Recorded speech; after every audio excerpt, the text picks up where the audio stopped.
ونعوذ بالله من شرور أنفسنا ومن سيئات أعمالنا من يهده الله فلا مضل له ومن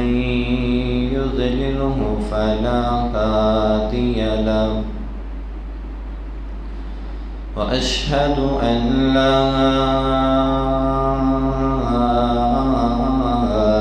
إله إلا الله وحده لا شريك له وأشهد أن محمدًا عبده ورسوله يا أيها الذين آمنوا اتقوا الله وقولوا قولا سديدا يصلح لكم أعمالكم ويغفر لكم ذنوبكم ومن يطع الله ورسوله فقد فاز فوزا عظيما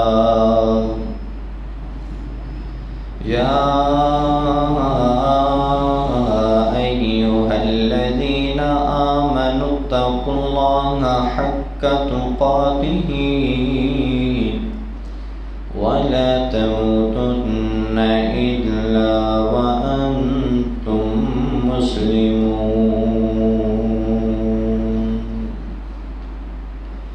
أما بعد فإن أحسن الكلام كلام الله وأحسن الهدي هدي محمد صلى الله عليه وسلم وشر الأمور محدثاتها وكل محدثة بدعة وكل بدعة ضلالة وكل ضلالة في النار رب اشرح لي صدري ويسر لي أمري واحلل عقدة من لساني يفقهوا قولي رب زدني علما رب زدني علما اللهم رب زدني علما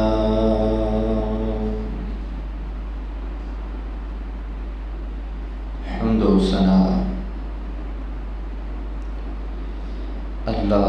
وحدہ لا شریک کے لیے ہیں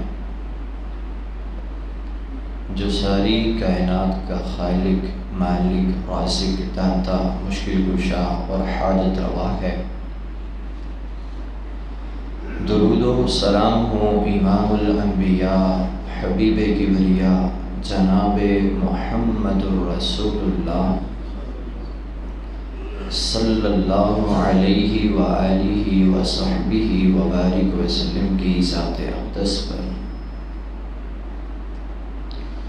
حضرات ذی وقار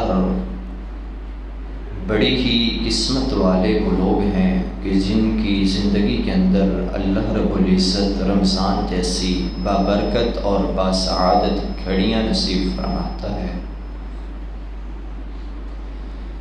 یقیناً خوش قسمت ہیں وہ لوگ جو ان گھڑیوں کو غنیمت جانتے ہوئے زیادہ سے زیادہ اعمال کر کے اللہ کو راضی کرنے کے لیے دن اور رات کوشاں ہیں۔ 16 رمضان المبارک آج ہو چکی ہے اور آج سے تقریباً 4 دن بعد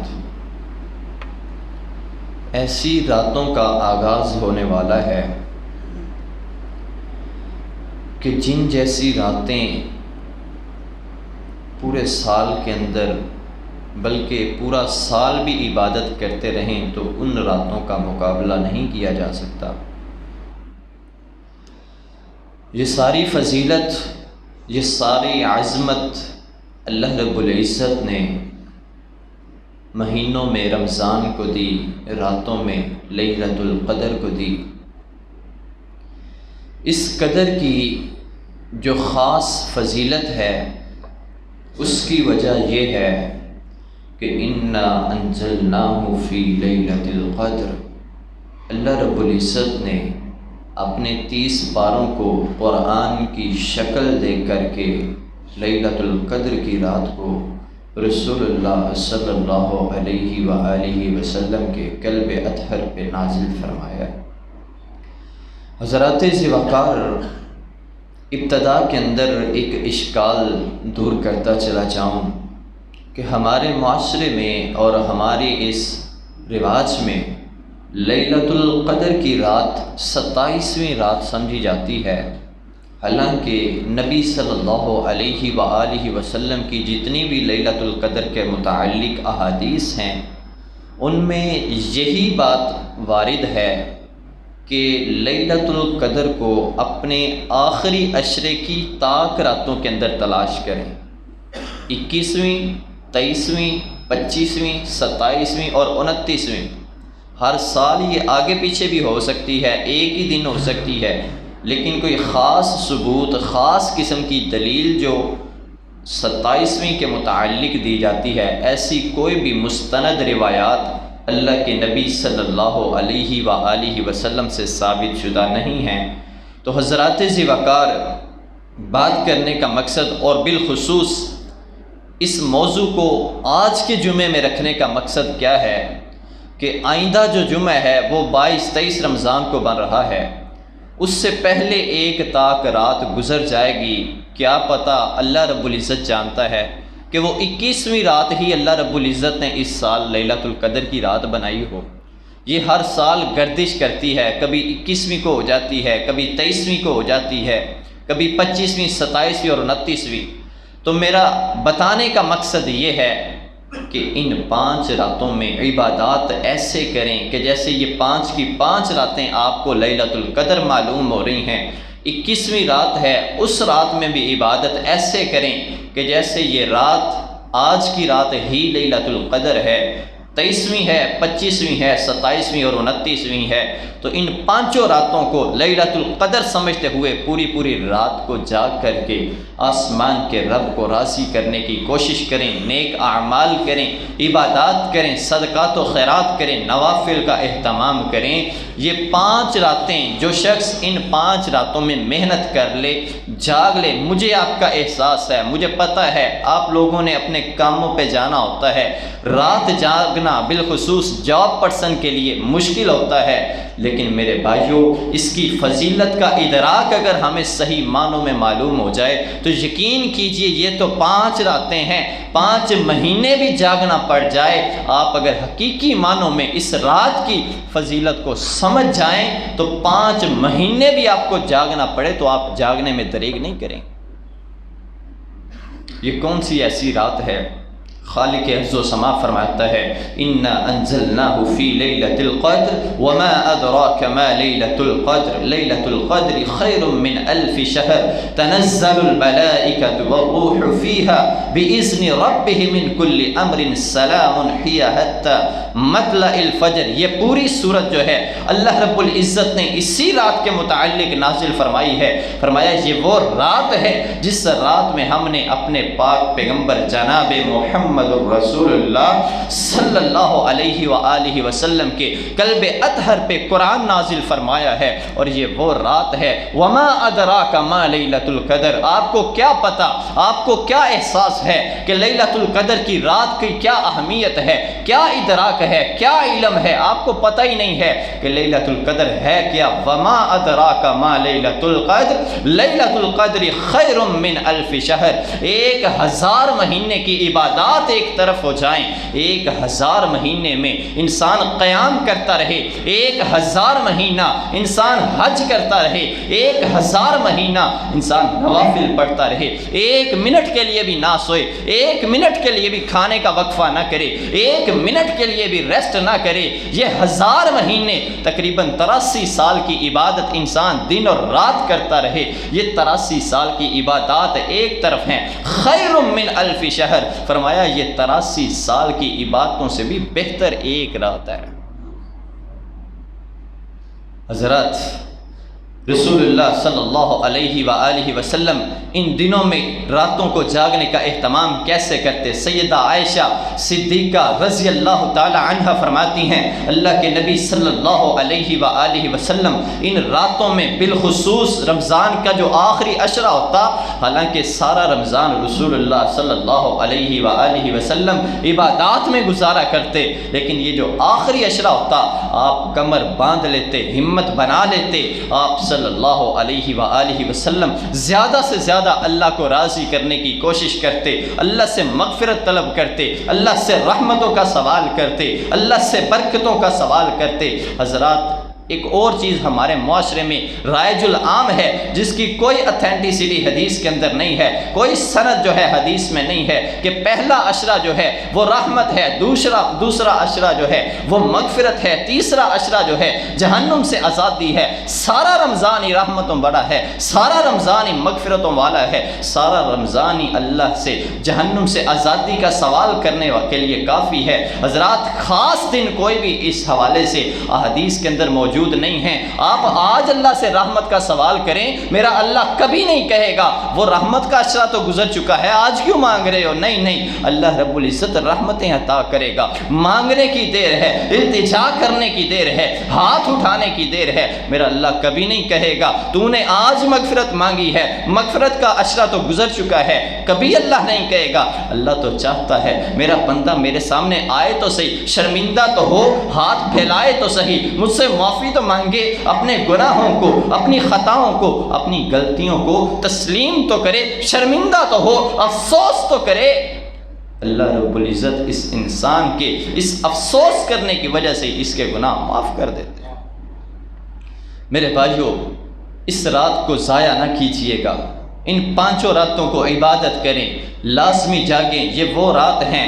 تنزل الملائکۃ والروح فیہا بإذن ربہ من کل امر سلام۔ یہ ایسی رات ہے کہ اس رات میں آسمان کا رب فرشتوں کا نزول فرماتا ہے، جبریل زمین پہ آتے ہیں، فرشتے زمین پہ آتے ہیں، آ کر کے کیا کرتے ہیں؟ سلام ہی حتی مطلع الفجر۔ جو اس رات کو پا لیتا ہے، جو اس رات میں عبادت کرتا ہے، سلام ہی حتی مطلع الفجر، فرشتے سلامیاں پیش کرتے ہیں، فرشتے سلوٹ مارتے ہیں۔ حضرات، وہ گارڈ آف آنر کیا کریں؟ یہ 21 توپوں کی سلامی کی کیا حیثیت ہے؟ اللہ کے فرشتے اس انسان کے لیے سلامیاں پیش کر رہے ہیں۔ سلام ہی حتی مطلع الفجر، یہ رات کو عبادت کرنے کی دیر ہے۔ یہ وہ انسان ہے جسے کوئی راستہ دینے کے لیے تیار نہیں تھا، یہ وہ انسان ہے کہ جس کی بات کوئی سننے کے لیے تیار نہیں تھا، یہ وہ انسان ہے کہ جو کسی کے ساتھ مشورہ کرتا، لوگ اس کی بات کو سائڈ پہ کر دیتے، اور چل تو تے حضرت چپ پی رہا، کوئی اہمیت نہیں دیتے،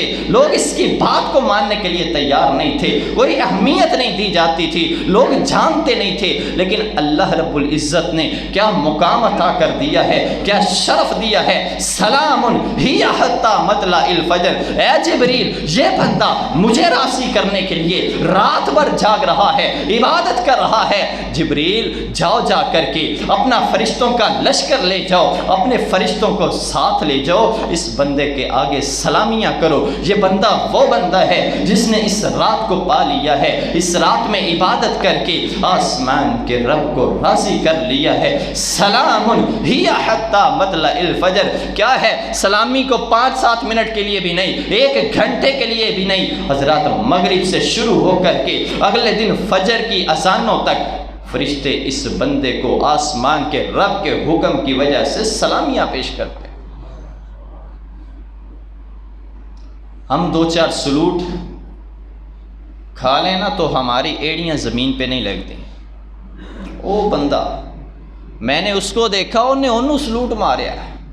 حضرات میں سمجھتا ہوں، میں احساس کی قدر کرتا ہوں، بڑی محنت کرنا پڑتی ہے کسی کی سلامی لینے کے لیے، لیکن یہ سلامی کہ جس کو دنیا کے تمام تر لوگ سلام کریں، ایک پلڑے میں ایک فرشتہ 1 منٹ کے لیے سلام کر دے، اس ایک فرشتے کے 1 منٹ کے سلام کا مقابلہ نہیں کر سکتے۔ حضرات پھر وہ فرشتے ساری رات سلام پیش کریں، وہ فرشتے حتیٰ مطلع الفجر تک اس کو سلامیاں پیش کریں، پھر ایک نہیں لشکر کرے، جھنڈ کرے، گروہ کرے، جماعت کرے، فوج کرے، وہ فرشتوں کا ایک جھنڈ آ کر کے اس بندے پہ اللہ کی رحمتوں کا سایہ کر دیں، سلامتیاں مانگے اس انسان کے لیے۔ حضرات پھر تصور کیجئے گا ذرا، ایک وہ انسان ہے جس نے اس رات کو سو کر کے گزار دیا، ایک وہ انسان ہے جو جاگا 83 سالوں کی عبادت کا ثواب لے لیا،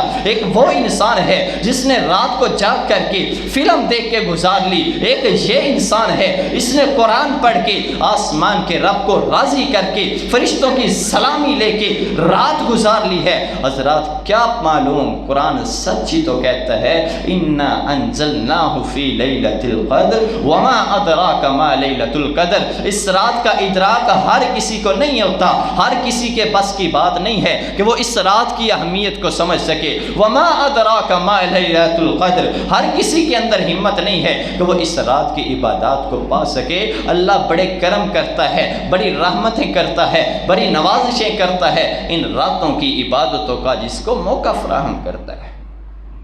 ان راتوں میں جا کے اللہ کو راضی کیجئے۔ اور یہاں پہ ایک اور بات بھی بتانی چاہتا ہوں، جو بھائی رات جاگتے بھی ہیں نا، ان کی کوشش ہوتی ہے 10-11 بجے سے شروع کریں گے پھر رات جاگ لیں گے۔ نہیں نہیں میرے بھائیو، یہ جو لیلۃ القدر کی رات ہے یہ مغرب سے شروع ہو جاتی ہے، مغرب سے لے کر کے اگلے دن فجر تک یہ ٹائم رہتا ہے۔ یہ پروٹوکول جو ہے، یہ فرشتوں کی سلامیاں جو ہیں، یہ عبادات کے لمحات جو ہیں، یہ اللہ رب العزت کئی گنا جو ملٹی پلائی کر کے اس کو اجر دیتے ہیں، یہ مغرب سے شروع ہو جاتا ہے۔ حضرات میرا آپ کو برادرانہ مشورہ یہ ہے کہ جب تک رات ہو ادھر افطاری کریں، ساتھ ہی نماز پڑھنے کے بعد آپ کی زبان سے تسبیحات شروع ہو جائیں، ادھر نماز سے فارغ ہوں، ساتھ ہی آپ کی زبان سے اللہ کا ذکر شروع ہو جائے، ساتھ ہی آپ قرآن کھول کے بیٹھ جائیں۔ حضرات اسی طریقے سے ہم صحیح معنوں میں لیلۃ القدر کی رات کو پا سکتے ہیں۔ تو آئیے اب بات کو آگے بڑھاتے ہیں کہ آخر لیلۃ القدر کی رات کو اتنی اہمیت ہے کیوں؟ اللہ نے اتنا مقام عطا کیوں کیا ہے اسی صورت کو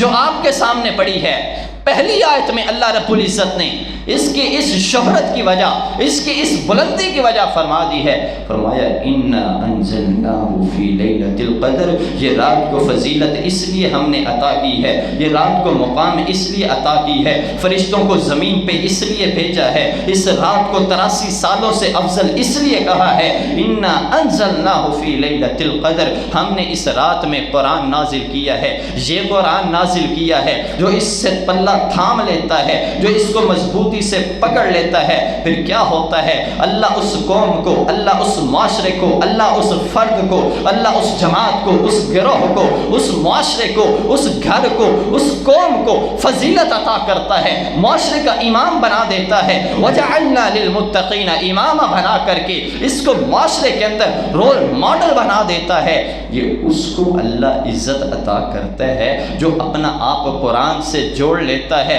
جو قرآن اللہ نے جو نازل کیا ہے اس کے نزول کی وجہ سمجھ جاتا ہے، اس کے نزول کا سبب اور مصداق کو سمجھ کر کے اس کو تسلیم کرتا ہے، اس کو اپنی زندگی پہ نافذ کرتا ہے، قرآن سے تعلق مضبوط بناتا ہے۔ اللہ رب العزت یہ اس بندے کو پروٹوکول عطا کرتے ہیں، اور یہ پروٹوکول یہیں پہ بس نہیں ہے، کل قیامت کا دن ہوگا اگر ہمارا تعلق قرآن کے ساتھ مضبوط ہوگا نا، قرآن پڑھنے والے ہوں گے، قرآن کی تلاوت کرنے والوں ہوں گے، الماریوں کے اندر پڑے ہوئے گرد و آلود نہ ہوئے ہوں گے، بلکہ قرآن کو کھولا ہوگا، پڑھا ہوگا، کل قیامت کا دن ہوگا۔ یہ دنیا کا پروٹوکول تو ایک طرف ہے، آسمان کا رب ایک اور پروٹوکول عطا کرے گا، اور وہ پروٹوکول پتہ کون سا ہے؟ فرمایا اقرأ وارتقِ ورتل کما کنت ترتل فی الدنیا، اے اے میرے بندے دنیا پہ رہ کے قرآن کی تلاوت کرنے والے، قرآن کو پڑھنے والے، قرآن کو اپنے سینے سے لگانے والے، قرآن کو تسلیم کرنے والے، قرآن کے الفاظ کو محبت سے پیار سے اپنی زبان سے جاری کرنے والے لوگ کہتے تھے اس کو کام ہی کوئی نہیں، ہر ٹائم قرآن لے کے بیٹھا رہتا ہے، اس نے باتیں سنی قرآن کی سر بلندی کے لیے، اس نے اسلام کی عزت کے لیے قرآن کو تھامے رکھا۔ آج اللہ نے اسے پروٹوکول پتہ کیا کیا ہے، فرمایا اقرأ ورتقِ ورتل کما کنت ترتل فی الدنیا۔ اے میرے بندے جس طرح دنیا پہ قرآن پڑھتا تھا، لوگ تیرے پیچھے کھڑے ہو کے قرآن سنتے تھے، تو دنیا پہ قرآن پڑھتا تھا، تیرا سننے والا اگر کوئی نہیں تھا، آج اسی انداز سے قرآن پڑھتا جا، جنت کے درجات کو طے کرتا جا، جنت کی پرموشن لیتا جا، جنت کے سٹیپ چڑھتا جا، جہاں والناس کی سین ہوگی وہاں اللہ رب العزت آپ کو مقام اور مرتبہ عطا کریں گے۔ اس حدیث کو خاص کیا جاتا ہے حفاظ کے ساتھ، لیکن جو عام انسان ہو، قرآن سے محبت کرنے والا ہو، قرآن کے ساتھ تعلق مضبوط رکھنے والا ہو، قرآن پڑھنے والا ہو، یہ حدیث اس کے لیے بھی ہے۔ آپ قرآن پڑھتے ہیں، اگرچہ آپ حافظ نہیں ہیں، قرآن کے ساتھ محبت کرتے ہیں،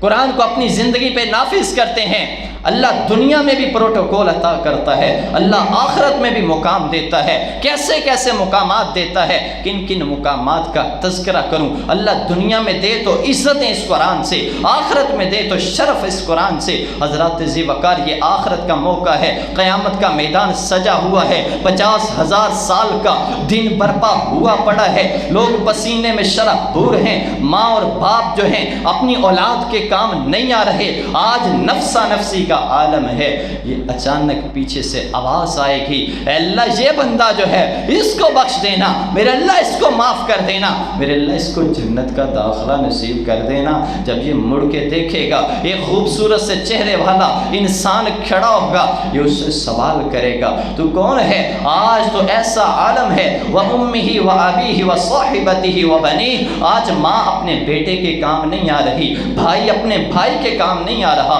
پھر تو کون ہے جو میرے لیے اللہ سے ترلے کرنے والا، میرے لیے اللہ سے منتیں سماجتے کرنے والا؟ جب یہ سوال کرے گا نا تو یہ خوبصورت چہرے والا انسان کہے گا میں وہ ہوں جسے تو قرآن سمجھتا تھا، جس کی تو تلاوت کیا کرتا تھا، جسے تو سنبھال کے اپنے سینے سے لگا کے رکھتا تھا، جس پہ تو نے عمل کیا تھا، آج میں وہ قرآن ہوں، تمہارے لیے اللہ نے مجھے سفارشی مقرر کیا ہے۔ قرآن سے تعلق مضبوط کیجئے، اللہ دنیا پہ ہی آپ کو اس کے ثمرات نصیب فرمائے گا، دنیا پہ ہی آپ کو اس کی رحمتیں نصیب فرمائے گا۔ حضرات ذی وقار چونکہ وقت مختصر ہے، بات کو آگے بڑھانی چاہتا ہوں۔ اللہ کے رسول صلی اللہ علیہ وآلہ وسلم تشریف فرما ہے، صحیح البخاری کے اندر روایت موجود ہے، صحیح مسلم کے اندر بھی یہ روایت موجود ہے۔ اللہ کے نبی صلی اللہ علیہ وآلہ وسلم تشریف فرما ہے، ایک صحابی آتا ہے، فجر کی نماز پڑھ لینے کے بعد صحابی آ کے آقا کی بارگاہ میں عرض کرتا ہے، یا رسول اللہ صلی اللہ علیہ وآلہ وسلم، رات کو میرے ساتھ نا بڑا عجیب منظر ہوا ہے، بڑا عجیب معاملہ ہوا ہے۔ فرمایا میرے صحابی بتاؤ تو صحیح ذرا کیا ہوا ہے؟ کہتا ہے میں رات کو قرآن کی تلاوت کر رہا تھا، قرآن پڑھ رہا تھا، اچانک میں نے دیکھا قرآن پڑھتے پڑھتے پاس ہی میرا گھوڑا بندھا ہوا تھا، اس کے پاس ہی میرے بچے کا بستر تھا، گھوڑا جو ہے اچانک بدکنا شروع ہوا، گھوڑا اچھلنا شروع ہوا، میں نے قرآن کی تلاوت کو بند کیا، گھوڑا پرسکون ہو گیا، میں نے پھر سے قرآن کی تلاوت کو شروع کیا، پھر دیکھا گھوڑا بھٹکنا شروع ہو گیا، اللہ کے رسول میں نے پھر قرآن کو بند کیا، پھر دیکھا گھوڑا سکون میں آ گیا، میں نے تیسری دفعہ قرآن کھولا نا تو پھر گھوڑے کا وہی عالم ہے، گھوڑا بھٹکنا شروع ہو گیا ہے۔ آقا میں نے قرآن کو بند کر دیا، میں نے سوچا پاس میرا بچہ سویا ہوا ہے، کہیں اس کو نقصان نہ پہنچا دے۔ اللہ کے نبی صلی اللہ علیہ وآلہ وسلم سے یہ عرض کر رہا ہے، فرمایا یا رسول اللہ میں نے قرآن کو بند کر دیا، میں نے تلاوت کو بند کر کے رکھ دیا، قرآن کو سائڈ پہ کر دیا، کہیں میرے بچے کو یہ گھوڑا نقصان نہ پہنچا دے۔ میں نے اچانک آسمانوں کی طرف نظر اٹھائی ہے، آسمان پہ دیکھتا ہوں ایک بادل کا ٹکڑا ہے، یہ خواب بیان نہیں کر رہا، یہ حقیقت ہے۔ صحابی جاگ رہے، فرماتے ہیں میں نے اچانک آسمان کی طرف دیکھا، ایک بادل کا ٹکڑا ہے، اس کے اندر ٹمٹماتے چراغ ہیں، روشن چراغ ہیں جو آسمان کی کی طرف جا رہے ہیں۔ اللہ کے رسول صلی اللہ علیہ وآلہ وسلم، یہ میں نے بڑا عجیب منظر دیکھا ہے۔ اللہ کے رسول یہ کیا ہے؟ نبی صلی اللہ علیہ وآلہ وسلم فرماتے ہیں میرے صحابی تو قرآن پڑھتا رہتا، تو قرآن پڑھتا رہتا۔ یہ جو بادل کا ٹکڑا دیکھا تھا ان میں ٹمٹماتے چراغ دیتے تھے، یہ کوئی عام چیز نہیں تھی، یہ آسمان کے فرشتے تھے۔ اللہ رب العزت تیرے گھر کے اوپر حصار میں لیے ہوئے تھے فرشتوں کے ذریعے، فرشتے جو آسمان کے تھے تیرے گھر میں اتر رہے تھے، تیرے گھر میں اللہ کی رحمتوں کا نزول کر رہے تھے۔ تو قرآن کی تلاوت جاری رکھتا، تو پڑھتا رہتا۔ میرے صحابی اگر تو صبح تک قرآن کی تلاوت جاری رکھتا نا تو میں محمد الرسول اللہ کہہ رہا ہوں کہ مدینہ کے بچے بھی ان فرشتوں کو دیکھ لیتے۔ قرآن کی تلاوت کرنے سے اللہ رب العزت فرشتوں کا نزول فرماتے ہیں، رحمتوں کا نزول فرماتے ہیں۔ گھروں میں فرشتے آتے ہیں، گھر میں قرآن پڑھا جائے، گھروں میں فرشتے آتے ہیں۔ جب گھر میں ماں بھی قرآن پڑھنے والی ہو، باپ بھی قرآن پڑھنے والا ہو، بچے بھی قرآن پڑھنے والا ہو، لیکن معاف کیجئے گا جن گھروں میں قرآن بند ہو، گرد و آلود ہوں، مٹی پڑی ہو، سیف اور شوکیس کے اوپر رکھے ہوں، کھولنے والا سال ہر سال ان کو ہاتھ نہ لگاتا ہو، ان گھروں میں پھر جادو آسیب ہوتے ہیں، پھر ان گھروں میں پریشانیاں آتی ہیں، ان گھروں میں مشکلات آتی ہیں، پھر دوڑتے ہیں قاریوں کے پاس، مولویوں کے پاس، جی دم کر دیں، ہمارے گھر میں لگتا ہے کسی نے کوئی جادو کر دیا، یہ خود اپنے گھر میں جادو کا سامان کر رہا ہے۔ میرے نبی نے تو فرمایا تھا جس گھر میں سورۃ البقرہ کی تلاوت کی جائے قیامت تک اس کے گھر میں جادو کے اثرات نہیں ہو سکتے، اس گھر میں اللہ کی رحمتیں نازل ہوتی ہیں، اس گھر میں اللہ کی برکتیں نازل ہوتی ہیں۔ پھر کیا وجہ ہے؟ آج ہم نے جب قرآن کو سائڈ پہ کیا، گھر میں کیا ہے ماحول ایسا بنا دیا ہے، آج ARY کے ڈرامے ہمیں یاد ہیں، گھر میں جیو کے ڈرامے ہمیں یاد ہیں، ہم ٹی وی کے ڈرامے ہمیں یاد ہیں، نہیں یاد تو قرآن یاد نہیں ہے، سال ہر سال ہو چکے ہیں، قرآن الماریوں سے نہیں کھولتے، بڑی مشکل ہے۔ اللہ پھر بھی جس کو توفیق عطا فرمائے رمضان میں کہیں جا کے قرآن کو ہاتھ لگا لیتے ہیں، لیکن جب سارا سال قرآن بند رہے لیکن ٹی وی کا ڈرامہ ایک قسط مس نہ ہو جائے، ایک جناب سین جو ہے آگے پیچھے نہ ہو جائے، جب گھروں میں قرآن کو نظر انداز کر کے ڈراموں کو ترجیح دی جائے گی، پھر گھروں کے نظام تباہ ہوں گے، پھر گھروں میں لڑائیاں ہوں گی، پھر گھروں میں جادو ہوں گے، پھر گھروں میں شیاطین کا بسیرا ہوگا۔ اپنے گھروں میں قرآن کی تلاوت کیجئے، اپنے گھروں کا ماحول، اپنی اولاد کا ماحول قرآن کے مطابق بنائیے۔ یہی پیغام دینے کے لیے رمضان آیا ہے، یہی پیغام دینے کے لیے لیلۃ القدر آئی ہے۔ یہ سارے پروٹوکول اللہ نے اس مہینے کو، اس رات کو عطا ہی اس لیے کیے ہیں کہ اس رات میں اللہ رب العزت نے ایک بڑا ہی خاص تحفہ، بڑا ہی انمول تحفہ لوگوں کو، انسانوں کو، مسلمانوں کو عطا کیا ہے۔ یہ ایسا تحفہ ہے کہ اللہ نے اسے پہاڑوں پہ نازل کیا۔ لو انزلنا هذا القرآن على جبل لرأيته خاشعا متصدعا من خشیۃ اللہ۔ یہ پہاڑ کہتے اللہ بڑے مضبوط ہیں، لیکن ہمارے اندر اتنی طاقت کہاں ہم قرآن کا بوجھ اٹھا سکیں۔ اس قرآن کو اللہ نے سمندر کے پانیوں پہ تقسیم کرنا چاہا، یہ قرآن جو ہے سمندر کے پانی نے تسلیم کرنے سے انکار کر دیا۔ اے اللہ اتنی ہمت نہیں ہے اس قرآن کا بوجھ اٹھا سکیں۔ پھر کیا ہوا؟ فحملها الانسان، اس قرآن کے بوجھ کو اٹھانے کے لیے انسان نے تسلیم خم کیا ہے، انسان نے اس بات کو قبول کیا ہے۔ لیکن میرے بھائیوں، ہم نے جب قرآن کو قبول کیا ہے، پھر آج ہمیں قرآنی نظام کیوں قبول نہیں ہے؟ پھر ہمیں آج قرآن کے طریقے سے تجارت کیوں قبول نہیں ہے؟ پھر آج ہمیں فیملی سسٹم جو ہے وہ قرآن کے طریقے سے قبول کیوں نہیں ہے؟ حضرات ذی وقار اپنے گھروں کا ماحول ٹھیک چاہتے ہیں، اپنے معاشرے کا اور اپنے ارد گرد کے ملک کے، اور آپ لوگ بالخصوص دیکھ رہے ہیں فلسطین کے اندر کیا حال ہو رہا ہے، امت مسلمہ تباہ و برباد ہو رہی ہے، کشمیر کے اندر، لبنان کے اندر، فلسطین کے اندر، غزہ کے اندر، شام کے اندر، تمام مذاہب آج پرسکون ہیں، لیکن اسلام مظلوم ہوا پڑا ہے، اسلام پہ ظلم و ستم ہو رہے ہیں۔ اس کی سب سے بڑی وجہ یہی ہے وَمَنْ أَعْرَضَ عَنْ ذِكْرِي، ہم نے آج اللہ کے ذکر سے، قرآن سے اعراض کیا ہے، منہ پھیرا ہے۔ اللہ نے پھر ہمیں دنیا کے لیے عبرت کا نشان بنا دیا ہے۔ اللہ رب العزت ہمیں قرآن پہ صحیح معنوں میں عمل کرنے کی توفیق عطا فرمائے۔ اقول قولی ھذا واستغفر اللہ لی ولکم، آخر دعوانا ان الحمد للہ رب العالمین۔